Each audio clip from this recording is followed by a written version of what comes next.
Hello, welcome back to English with BDM, and I am B. Mondal. In this video, I am going to discuss idioms and phrasal verbs, their relations, and the differences between the two categories. An idiom is a group of words which has a special meaning that we do not get from the meanings of the individual words in the group. On cloud 9 is an idiom.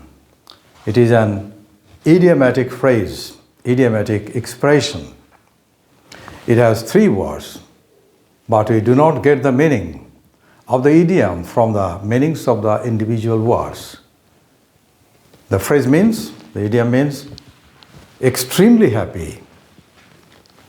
She was on cloud 9 when she got the job offer.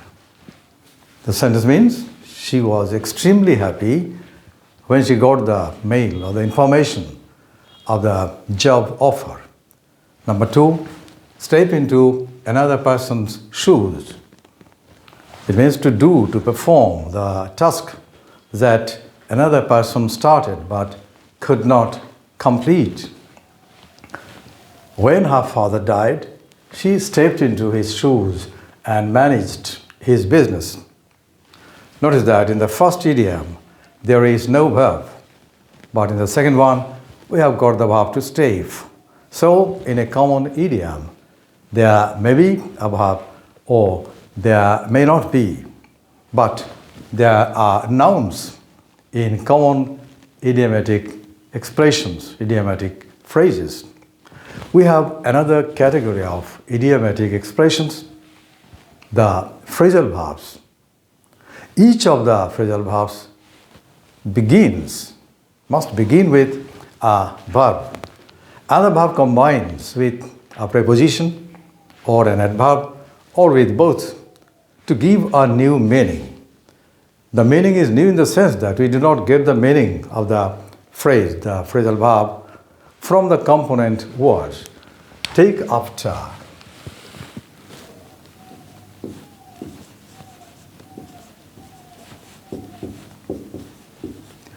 Is a phrasal verb. It means to resemble, to look or behave like one's father, mother, or any ancestor. She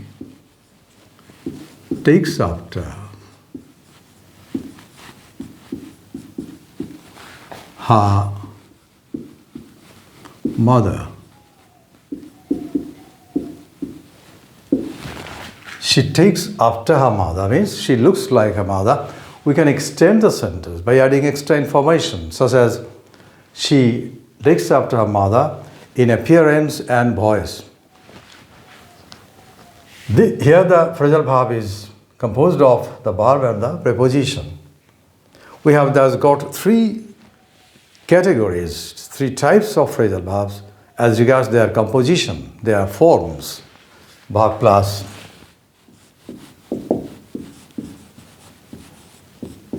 preposition, like this one, be, verb plus adverb, and C, verb plus adverb plus preposition. These are the three types of phrasal verbs as regards their composition. Verb plus preposition, verb plus adverb, and verb plus adverb plus preposition. Number A, I am giving another example of this group. Bring up.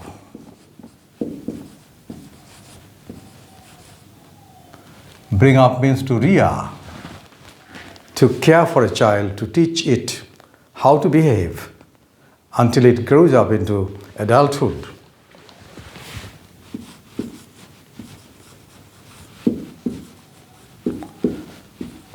Ranjan's aunt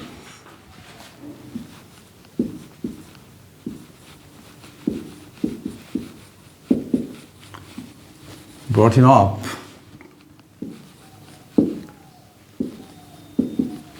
in his mother's absence.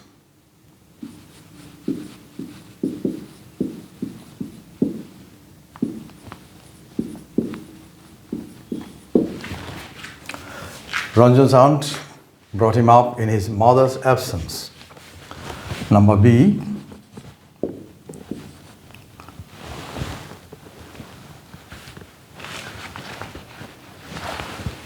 Pass out means to lose consciousness temporarily, to lose consciousness for a short period, being exhausted.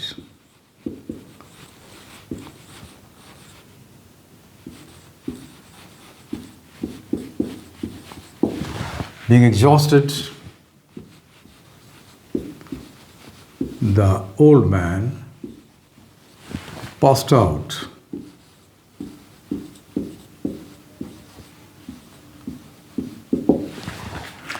Being exhausted, the old man passed out. Its opposite is come round. He came round after a few minutes. Number C, look down on.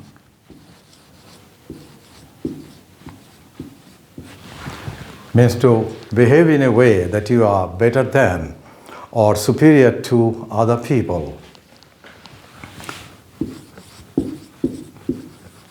We should not look down on the poor.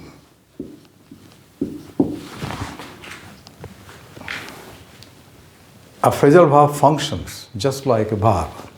And we know that the ordinary verbs are divided broadly into two types, two categories, intransitive and transitive. You know that an intransitive verb does not take an object, while a transitive verb takes. Similarly, phrasal verbs are also broadly of two types, intransitive and transitive phrasal verbs.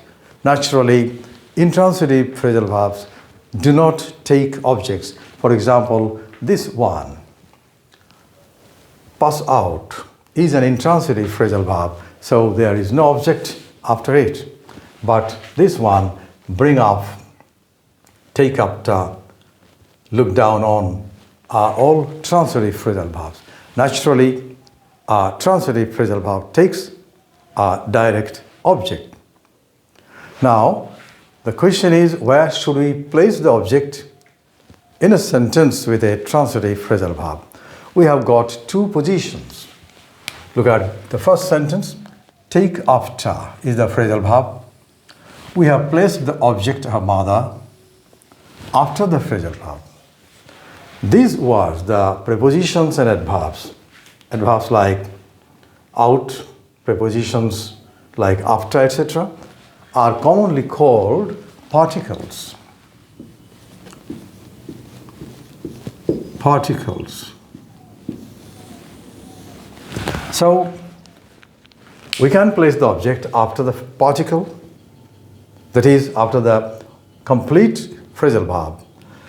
Here, the object is the pronoun him. We have placed it between the verb and the particle. Here, again, we have placed the object after the particles down and on, that is, after the complete phrasal verb. The points are, number one, if the object is a pronoun, you must place it between the verb and the particle. So we cannot say, Ranjan's aunt brought up him in his mother's absence. But if the object is a noun, particularly a proper noun, Ranjan. Ranjan's aunt brought Ranjan up in his mother's absence, okay. We can place it in a second position. Ranjan's aunt brought up Ranjan. We can place the object after the particle when it is a proper noun or a common noun preceded by an article, the poor, or a possessive like my, our, your, or one or two adjectives, etc. We can place either in this mid position between the verb and the particle or after the particle. But if the object is a long one, a long noun phrase, for example, this one,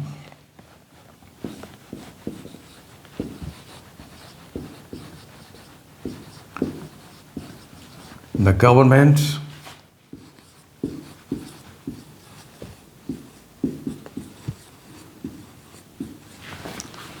brought down the prices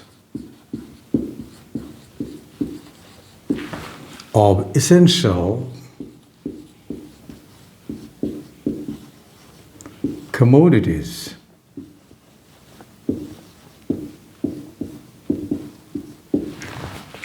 The government brought down the prices of essential commodities. Bring down means to decrease.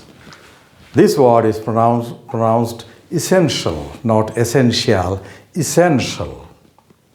So when the object is a long one, a long noun phrase, we always place it after the particle.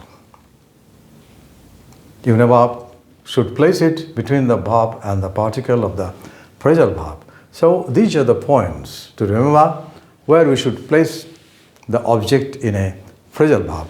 The next point is that we cannot place an object, whether it is a short one or a very long one, between the verb and the particle in some phrasal verbs. It is a matter of long-standing uses. We have to accept it as they are. For example, take after is a transitive phrasal verb. The object is her mother, but we cannot say she takes her mother after. That is not acceptable according to uses. And this one is also not, it is not a phrasal verb in which we can place the object after the verb. So we cannot say we should not look the poor down upon. That is not acceptable. And such phrasal verbs in which we cannot place the object between the verb and the particle are called inseparable transitive phrasal verbs. Inseparable transitive phrasal verbs are those in which we cannot place the object between the verb and the particle, and in which we can place the object between the verb and the particle are naturally called separable transitive phrasal verbs. So this one is bring up is a separable transitive phrasal verb. This one is inseparable, and this one bring down is also separable. If the object was just the prices, we could say the government brought the prices down. Then it would be a short object, a phrase comprising only two words. But as here the object is a long one, a long noun phrase, we must place it after the whole phrasal verb. So we can use transitive phrasal verbs in the passive voice. But before that, I want to remind you one point, that we cannot use all the ordinary transitive verbs in the passive voice. There are rare exceptions. Similarly, we cannot use all the transitive phrasal verbs in the passive voice. For example, take after. We cannot use take after in the passive voice. So we cannot say her mother is taken after by her. Is not acceptable in standard English. But in other cases, in most of the cases, we can use a transitive phrasal verb in the passive voice. So we can say this one, bring up.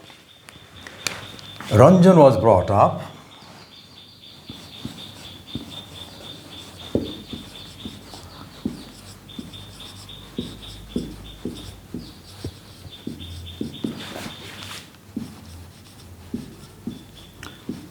By his aunt, in absence of his mother. Next one, this is an intransitive phrasal verb, so it can never be used in the passive voice. This one, the poor should not be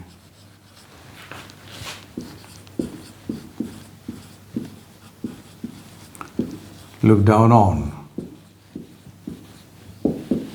By us is here redundant, unnecessary, because it is obvious from the context that here we does not refer to a group of people. It refers to all mankind.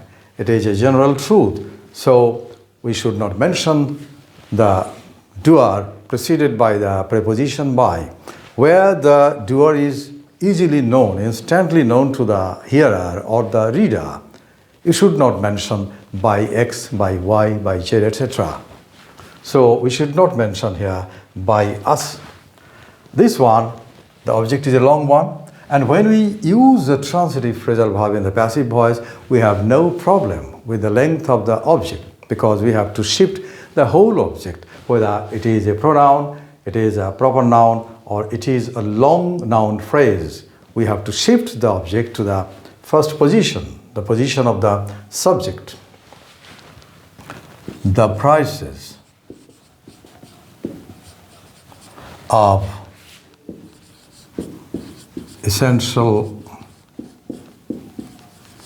commodities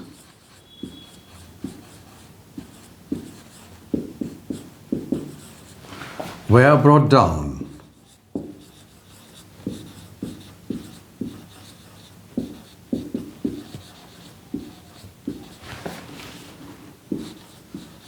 by the government.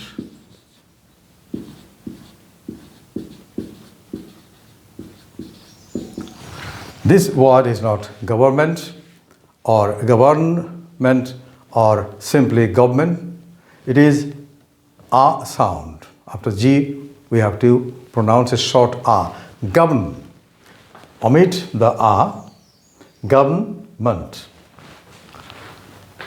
These are the features and uses of idioms and phrasal verbs.